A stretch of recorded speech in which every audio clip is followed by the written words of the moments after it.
Latvijā aizvien biežāk cilvēkiem atklāja sirds veselības problēmas, un ārsts secina, ka šī tendence tikai pasliktinās. Šodien atklāts projekts vērš uzmanību, ka par sirds veselību jāmāc jau skolas gados. Latvijā gandrīz katram otrajam pieaugušajam ir paaugstināts asinsspiediens. Neārstēts tas var novest pie smagām sirds slimībām. Projekts Sirds veselības mācību skolās vēlas mudināt domāt par sirds veselību jau bērnībā.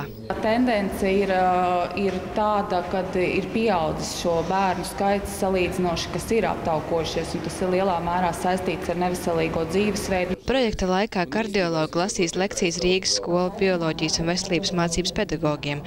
Savukārt skolēni iesaistīti pētījumā par paaugstinātu asinsspiedienu izplatību ģimenēs. Mērķis ir divējāds, gan veicināt dialogu starp skolēniem un vecākiem un ģimenes locekļiem par šiem jautājumiem, liekot aizdomāties, kad gan es pēdējo reizi izmērīju to asinsspiedienu, gan apkopot datus. Kardioloģi Iveta Mintāla arī uzsver, ka par sirds veselību jārūpējas bērna gados. Gribētos teikt, ka tās bērnu sirds vēl nav tik slimas, bet riska faktoru bērniem, diemžēl, jau ir diezgan daudz.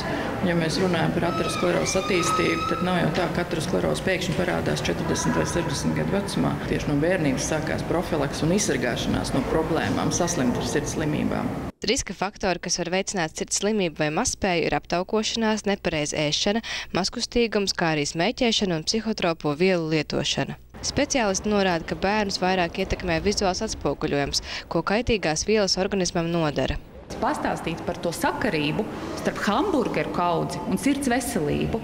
Tieši ko nozīmē, ka stumt iekšā tos hamburgerus neveselīgos vai frī kartupeļus vai arī smēķē agrīni, reāli parādot to, kā tas viss nosēžās tavos asinsvados un kā tas patiešām izstāsta. Un tas ir baisi nedaudz.